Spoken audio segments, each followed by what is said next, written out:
Hello बच्चों, आज मैं लाइट का सेकंड वीडियो लेकर आया हूँ। मैं राघवेंद्र कुमार और मैं आप लोग को, जैसा मैंने कहा था कि फिजिक्स और मैथ का वीडियोज लेकर आऊँगा, क्लास 10 का और 9 का मैं लेकर आ रहा हूँ। ये वीडियो आप लोग की पढ़ाई के लिए काफ़ी सहयोग देगा और आप अपना नोट्स खुद बनाएं और जो भी मैथ या न्यूमेरिकल दिया जाता है उसको बनाने का प्रयास करें, चैप्टर बनाने का प्रयास करें और कोई परेशानी हो तो कमेंट बॉक्स में उसको डालें। और आज मैं शुरू करना है हम लोग को प्लेन मिरर। आज हम लोग को शुरू करना है प्लेन मिरर, यानी अब प्लेन मिरर में इमेज कैसे बनता है, हमें इसके बारे में चर्चा करनी है। यानी प्लेन मिरर में इमेज कैसे बनता है, तो इसके लिए सबसे पहले जो टॉपिक हम लोग पढ़ेंगे दैट इज द इमेज। क्योंकि इमेज की जानकारी होनी चाहिए। तो दो चीज़ें हैं बच्चों, एक होता है शैडो, जो आपने देखा होगा, धूप में हम लोग चलते हैं तो हम लोग का शैडो बनता है, और एक मिरर के सामने खड़े होते हैं तो भी हम लोग का फिगर बनता है, उसको इमेज कहते हैं। यानी मिरर के सामने किसी ऑब्जेक्ट का जो फिगर बनता है मिरर में, that is called the image. कह सकते हैं कि figure of an object formed in the mirror after reflection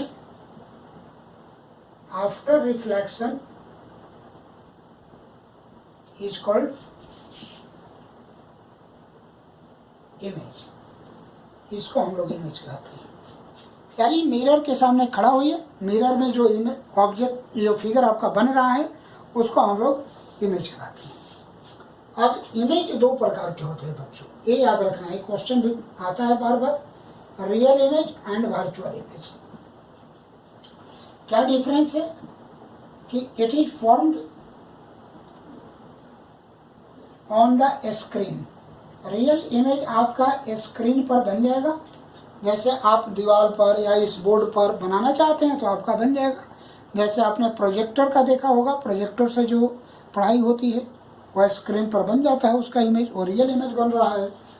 और ये जो होता है बच्चों, इसमें it is not formed on the screen, it is not formed on the screen. यह स्क्रीन पर नहीं बनता है बच्चों, यह इमेज स्क्रीन पर नहीं बनाया जा सकता है। जैसे आपने मिरर के सामने, मैंने बोला मिरर के सामने खड़े हुए, मिरर में जो इमेज बनता है कहाँ दीवार पर बनता है। आप लाख प्रयास कर लीजिए रूम के किसी दीवार पर बनाने का, वो नहीं बन सकता है। Second, it is formed by real intersection of reflected ray, real intersection of reflected ray। reflected ray के रियल इंटरसेक्शन से ये इमेज बनती है। एक फिगर जब हम लोग बनाएंगे तो इसका डिटेल्स चर्चा होगी। और it is formed by imaginary intersection of rays. ये रेज के इमेजिनरी ऑफ रिफ्लेक्टेड रेज का है, ऑफ रिफ्लेक्टेड रेज या रिफ्लेक्टेड रेज के इमेजिनरी इंटरसेक्शन से बनती है। और तीसरा क्या होगा, इट इज इन्वर्टेड।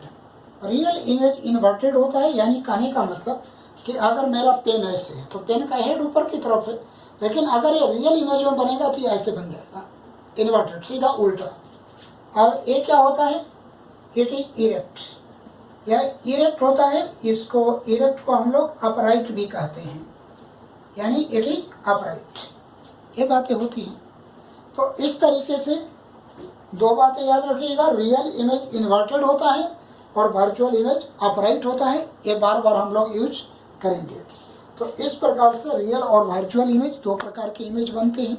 अब आप बताइए कि हम लोग जब मिरर के सामने खड़े होते हैं तो क्या होता है, हम लोग का इमेज तो अपराइट ही बनता है। जैसे हम लोग का हेड ऊपर है तो हेड की तरह ही हेड ऊपर भी रहता है, उसमें भी यानी वो रियल इमेज बन रहा है, वर्चुअल इमेज बन रहा है। रियल इमेज अगर बनता तो नीचे की तरफ हेड बनता। वैसा भी मैं कंडीशन बाद में जिक्र करूंगा कि कहाँ पर वैसा हो रहा है। तो ये तो मैंने इमेज की चर्चा कर लिया। थोड़ा सा एक और बात चर्चा कर लूँ जो सिलेबस में तो नहीं है लेकिन जानकारी जरूरी है। जैसे इमेज और शैडो में क्या डिफरेंस है। तो पहली बात तो इमेज रिफ्लेक्शन या रिफ्रैक्शन पर आधारित है लाइट का, लेकिन शैडो ऑब्स्ट्रक्शन ऑफ लाइट पर आधारित है। जैसे हम इसको रख दें तो लाइट क्या होगा, लाइट ऐसे लाइट मान लो कि आ रही है तो ये क्या करेगा, रोक देगा लाइट को, तब जाकर हमारा शैडो बनेगा। तो shadow is best on the obstruction of light, light के ऑब्स्ट्रक्शन से, रुकावट से। लेकिन इमेज लाइट के रिफ्लेक्शन या रिफ्रैक्शन से, यहाँ ऑब्स्ट्रक्शन नहीं होनी चाहिए। दूसरा कि इमेज कलरफुल होता है और शैडो हमेशा ब्लैक होता है। तीसरा आप मान सकते हैं कि इमेज इज मोर इन्फॉर्मेटिव, चूँकि कलर है उसमें सारी चीज़ें साफ साफ देख रहे हैं तो that is more informative, but shadow is not more informative. जैसे मान लेते हैं कि हम आपको मिरर में 3 आदमी को दिखाएं, तीनों आदमी एक जैसे हैं, आप पहचान लेंगे तीनों में कौन कौन नाम है उनका। लेकिन शैडो अगर उसी तीनों आदमी को मैं दिखाऊं तो आप नहीं पहचान पाएंगे। इसका मतलब कि शैडो में पहचानने के लिए जो इन्फॉर्मेशन है वो नहीं है, तो लेस इन्फॉर्मेटिव है। तो इस प्रकार से डिफरेंसेस यहाँ पर हैं। अब चलिए नोट्स बनाते रहिए।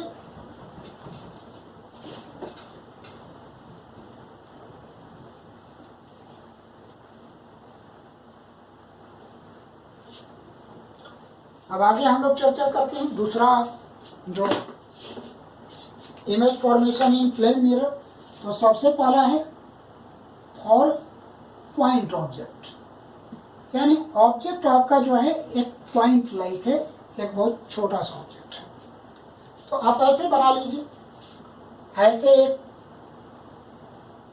मिरर ले लीजिए, सीधा नहीं हुआ, ऐसे एक मिरर बना लीजिए, प्लेन मिरर है, और यहाँ पर एक ऑब्जेक्ट ले लीजिए। इस ऑब्जेक्ट को ओ लिखते हैं। देखिए बच्चों, एकदम यहाँ से शुरू करिए। इमेज बनाने के लिए 2 रिफ्लेक्टेड रे आपको चाहिए, कम से कम 2 रिफ्लेक्टेड रे चाहिए, यानी 2 इंसिडेंट रे भी आपको लेना पड़ेगा। तो मैं क्या करता हूँ कि पहला इंसिडेंट रे परपेंडिकुलर ले लेता हूँ ऐसे, और दूसरा इंसिडेंट रे ऐसे ले लेता हूँ। तो ये ऐसे आएगा तो ऐसे रिफ्लेक्ट होकर चला जाएगा, और जो कि परपेंडिकुलरली लाइट आ रही है तो परपेंडिकुलरली लौट जाएगी। ये थ्योरी मैं पिछले लेक्चर में बताया था, वीडियो 1 में मैं इसका चर्चा किया था। अब क्या करना है कि 2 रिफ्लेक्टर रे हुआ, एक इधर और एक इधर। तो दोनों रिफ्लेक्टर रे तो इधर जा रहे हैं और दोनों के बीच का डिस्टेंस बढ़ा रहा है। देखिए ऐसे जाएगा, ऐसे जाएगा, दोनों के बीच का डिस्टेंस बढ़ते जाएगा।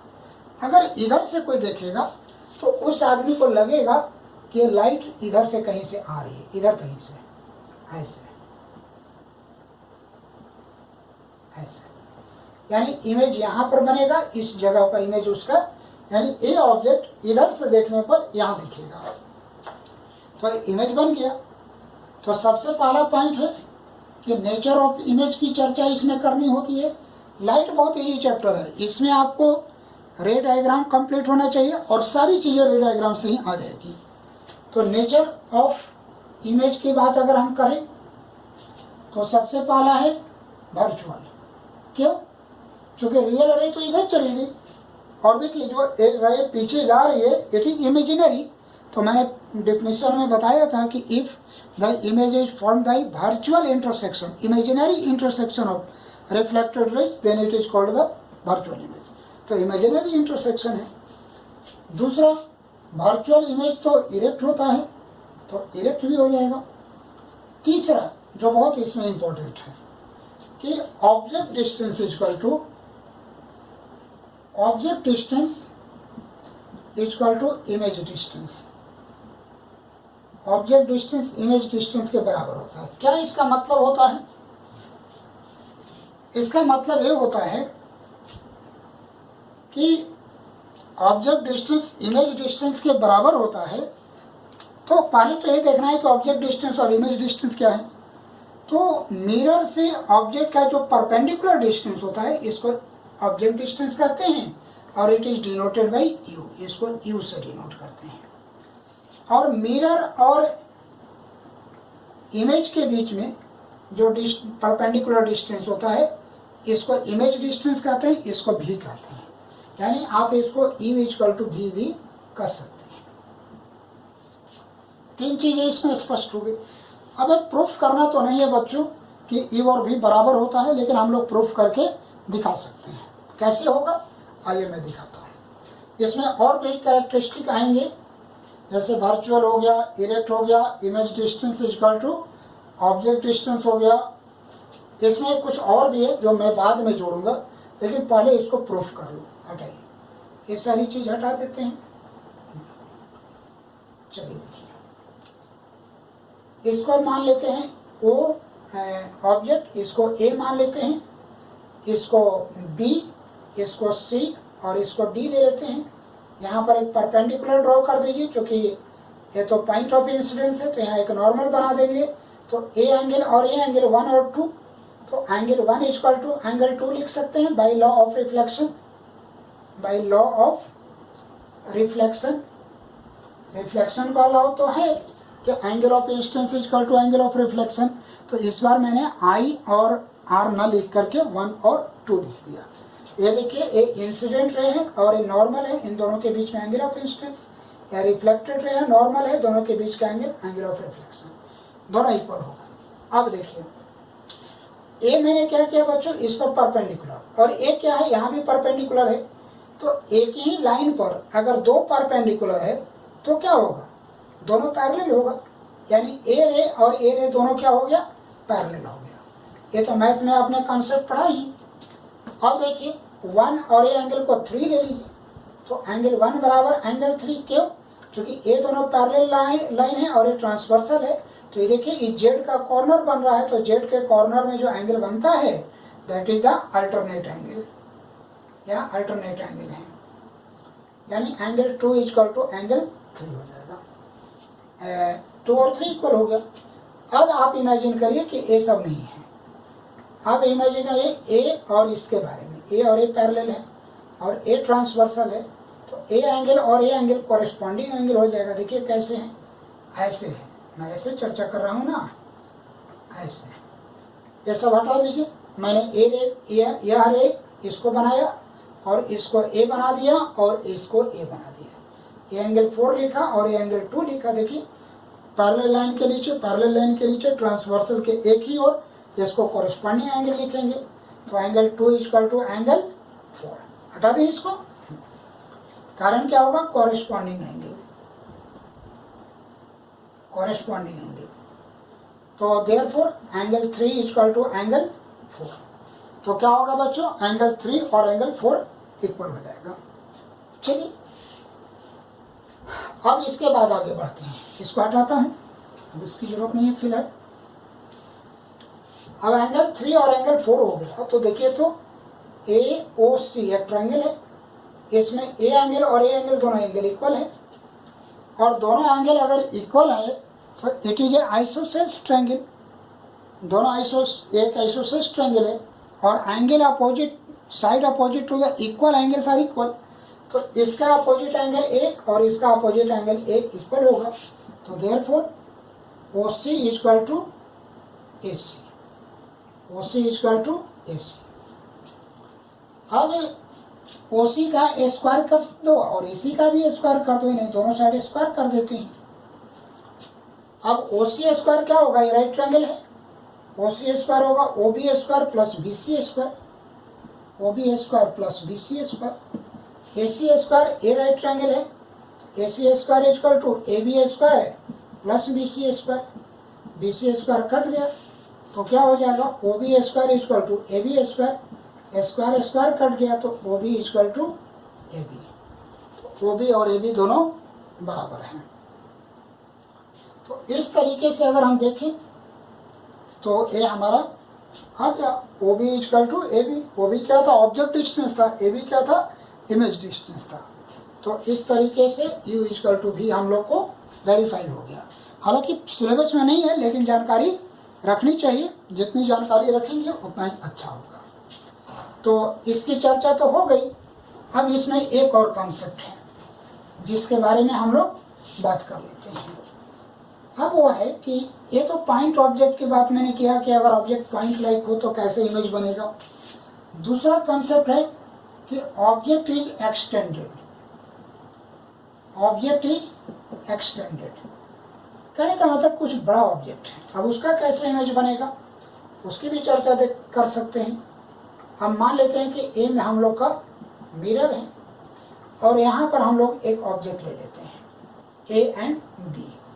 क्या करेंगे? यहाँ से इस पर परपेंडिकुलर डालेंगे तो ऐसे जाएगी तो ऐसे ही लौट जाएगी। यहाँ से इधर लेकर जाएंगे तो रिफ्लेक्ट होकर इधर चली जाएगी। पीछे की तरफ बढ़ा दीजिए इसको ऐसे तो ए डैश बन जाएगा। इसी पॉइंट का निकालिए, वैसे परपेंडिकुलर डालिए, ऐसे ले आइए, इसका इधर ले आइए और इधर लेकर चले जाइए। इन दोनों को पीछे बढ़ाइए तो ए दोनों यहाँ पर जाकर मिलता है ए बी डैश, और इस तरीके से ए डैश और बी डैश का इमेज यहाँ पर जाएगा। तो ए बी ऑब्जेक्ट का image A dash B dash बन जाता है। यहाँ पर क्या होगा बच्चों कि ए परपेंडिकुलर है, ए परपेंडिकुलर है और ए दोनों लाइन तो पैरेलल है, तो ए भी परपेंडिकुलर होगा, ए भी परपेंडिकुलर, तो ये चारों एंगल 90 डिग्री है, इसलिए रेक्टेंगल होगा और रेक्टेंगल में अपोजिट साइड तो इक्वल होता है। तो इसका मतलब कि यहाँ पर जो कंसेप्ट निकल कर आएगी, चौथा जो प्रॉपर्टी जुड़ेगी, तीन तो पहले मैंने बताया कि height of image equal to height of object. Image का हाइट और ऑब्जेक्ट का हाइट बराबर होता है। हाइट ऑफ इमेज बराबर हाइट ऑफ ऑब्जेक्ट, ये मैंने बताया, ये बातें बराबर होगी। और इसमें एक पांचवी प्रॉपर्टी भी है जो यहाँ पर आपको नहीं दिखेगी, वो प्रॉपर्टी के लिए हम लोग अलग चलते हैं। उसको हम लोग कहते हैं लैटरल इन्वर्जन, कि इमेज इज लैटरली इन्वर्स्ड। अब लैटरल इन्वर्जन क्या है इसके बारे में चर्चा जरा कर लेते हैं। तो देखिए, ये हम लोग के पास ऐसे नहीं है, ये हम लोग के पास एक मिरर है, प्लेन मिरर है। मान लो बच्चों कि हमने सी ऐसे लिखा, तो देखिए मिरर में क्या होता है, अभी बताया था कि object distance is equal to image distance. तो जितनी दूरी पर ए पॉइंट है उतनी ही दूरी पर ए पॉइंट होगा, जितनी दूरी पर ए पॉइंट है उतनी दूरी पर ए पॉइंट होगा, जितनी दूरी पर ए है उतनी दूरी पर ए है। यानी एक तरीके से इस तरीके से इसका इमेज बनेगा। अब क्या हुआ देखिए, ये ऑब्जेक्ट का ओपन हैंड जो है, इस सी का जो ओपन माउथ है वो मेरे राइट हैंड में है, लेकिन इमेज में कहाँ है बच्चों? ये लेफ्ट साइड में है। यानी ऑब्जेक्ट का राइट अगर इमेज के लेफ्ट में अपियर होता है, then this phenomena is called the lateral inversion.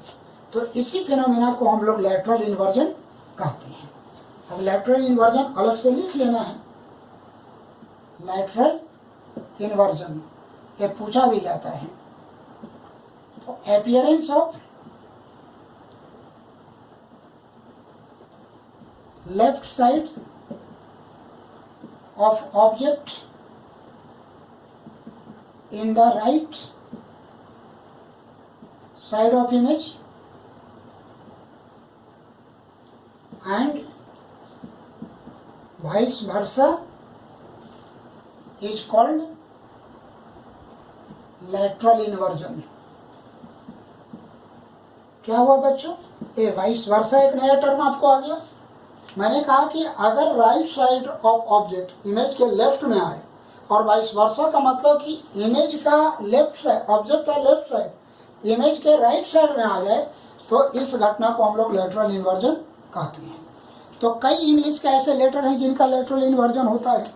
Letter ही नहीं, वर्ड का भी होता है। जैसे आप देखिए, मान लेते हैं कि हम लोग ऐसे लिखते हैं बी एंड सी। तो बी नजदीक है तो बी नजदीक ही दिखेगा। अब बी का ए पार्ट जब नजदीक है तो ऐसे दिखेगा और ए पार्ट ऐसे दिखेगा। सी कैसे दिखेगा? ऐसे दिखेगा। तो इस तरीके से एक तो लेटर का लेटरल इन्वर्जन हो रहा है, दूसरा वर्ड का भी, कि जो लेटर नजदीक है वो नजदीक दिखेगा। इसी पर एक बहुत अच्छा एप्लीकेशन है, हम लोग को पढ़ना है। वो एप्लीकेशन ये है कि मान लेते हैं कि आप एम्बुलेंस लिखें, AMBULANCE, एम्बुलेंस। तो लेटरल इन्वर्जन की वजह से देखिए ऐसे बनेगा, AMBULAN